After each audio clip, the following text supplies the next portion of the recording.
Hello student, psychology study point में आप सभी का स्वागत है।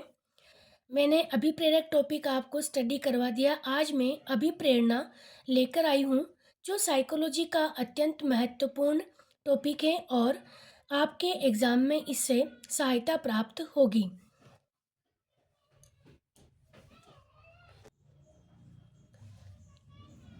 अभिप्रेरणा मोटिवेशन, जिसके दो अन्य नाम हैं।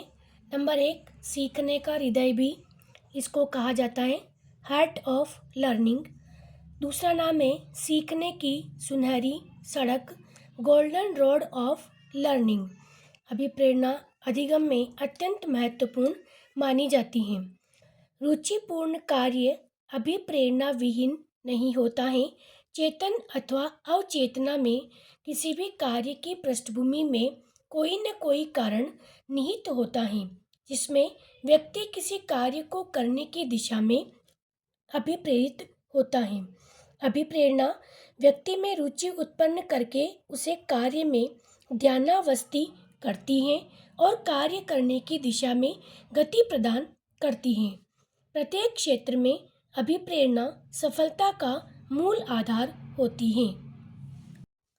बालकों द्वारा किए गए कार्यों, चाहे वे उचित हो या अनुचित, की पृष्ठभूमि में विभिन्न बाह्य एवं आंतरिक कारक निहित होते हैं। इन कारकों को उद्दीपन कहा जाता है। इन उद्दीपनों यथा दंड, प्रशंसा, पुरस्कार आदि के द्वारा वांछनीय लक्ष्यों की दिशा में अग्रसरित होने हेतु जो शक्ति बालकों को प्राप्त होती है, उसे ही अभिप्रेरणा कहते हैं। प्रेरणा के अभाव में बालक में अवधान, रुचि तथा गति पैदा होना असंभव है। अभिप्रेरणा वह आंतरिक शक्ति है जो अनेक उद्दीपनों का परिणाम होती है। अर्थ मीनिंग, किसी भी कार्य को करने के लिए जो कारक शरीर को गतिमान करते हैं, उनका संबंध अभिप्रेरणा से होता है। किसी कार्य को करने के लिए प्रोत्साहित होना और इस कार्य में यह प्रक्रिया की द्योतक होती है। मनोविज्ञान के क्षेत्र में इस शब्द का प्रयोग प्रक्रिया, प्रोसेस और प्रक्रिया के परिणाम, प्रोडक्ट, दो रूपों में किया जाता है।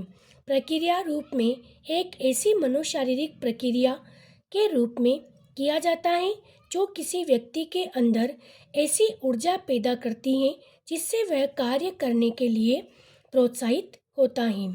मैकडूगल द्वारा बताई गई व्यवहार की यांत्रिक व्याख्या को न मानकर प्राणी के विभिन्न व्यवहारों को संचालित, निर्देशित तथा संगठित करने वाली मुख्य शक्ति अभिप्रेरणा ही है। प्रेरणा के शाब्दिक अर्थ में हमें किसी कार्य को करने का बोध होता है। हम किसी भी उत्तेजना को प्रेरणा कहते हैं। व्यक्ति की हर एक प्रतिक्रिया या व्यवहार का कारण उत्तेजना होती है। यह उत्तेजना आंतरिक भी हो सकती है और बाह्य भी। अंग्रेजी के मोटिवेशन शब्द की उत्पत्ति लैटिन भाषा के मोटम धातु से हुई है, जिसका अर्थ है मूव, मोटर और मोशन या मूव या इंसाइट टू एक्शन होता है, जिसका अर्थ है चलाना, गति आदि। क्रेच एवं क्रचफील्ड ने लिखा है, प्रेरणा का प्रश्न क्यों का प्रश्न है। इसलिए अभिप्रेरणा को शक्ति कहा जा सकता है जो व्यवहार को ऊर्जित करती है। अभिप्रेरणा के उपरोक्त शाब्दिक अर्थों से बालक के व्यवहार को संचालित करने वाली शक्ति का बोध होता है। अतः यह कहा जा सकता है कि अभिप्रेरणा वह आंतरिक शक्ति है जो अनेक उद्दीपनों का परिणाम होती है, जिसके माध्यम से बालक निश्चित व्यवहार की दिशा में सक्रिय तथा नियंत्रित होता है। किसी भी प्राणी को अपनी क्षमता व योग्यता के साथ कार्य करने के लिए उकसाना ही अभिप्रेरणा कहलाता है। परिभाषाएं, डेफिनेशंस, 19 डेफिनेशन लेके आई हूँ मैं आपके। कौन सी परिभाषा कब इम्पोर्टेंट हो जाए ये तो समय ही बताता है।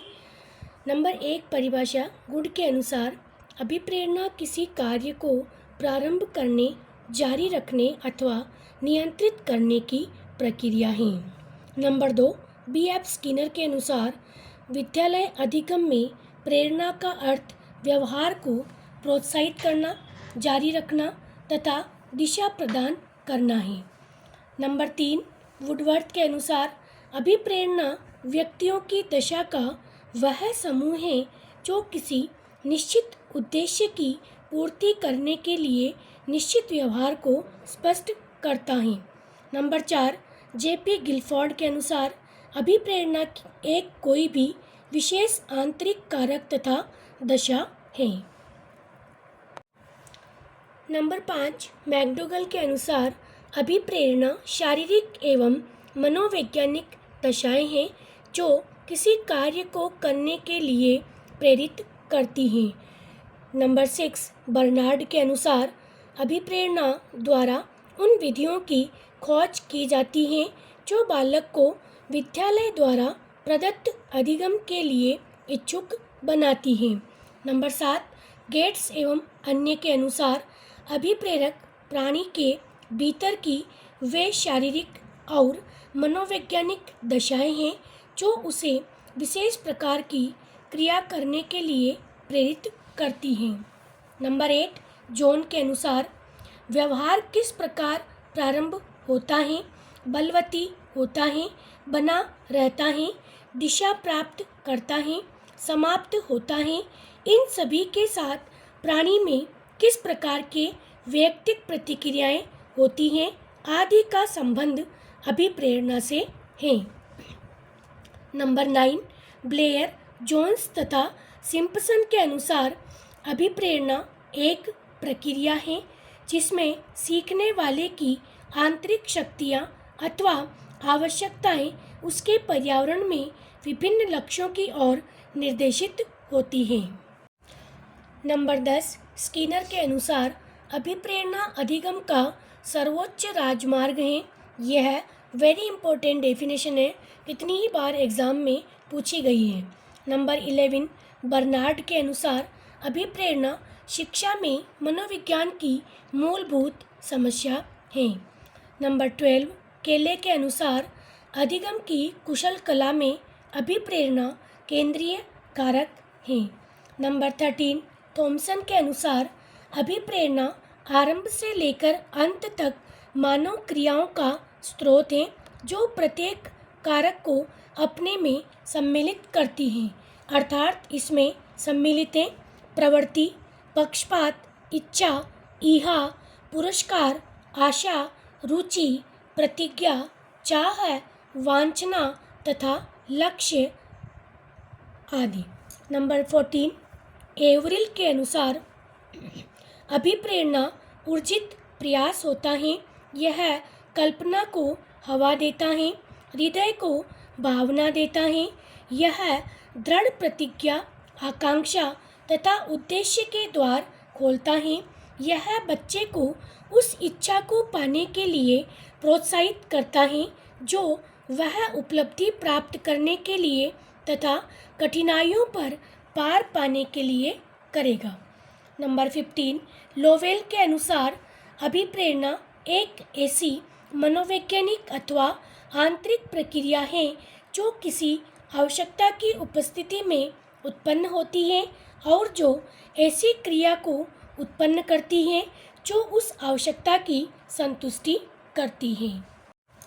नंबर 17, मैकडोनाल्ड के अनुसार अभिप्रेरणा व्यक्ति के अंदर ऊर्जा परिवर्तन है जो भावात्मक जागृति तथा उद्देश्य अपेक्षित अनुक्रियाओं को जन्म देता है। नंबर 18, शेफर व अन्य के अनुसार प्रेरक क्रिया की एक ऐसी प्रवृत्ति है जो प्रणोदन के माध्यम से पैदा होती है और समायोजन द्वारा समाप्त होती है।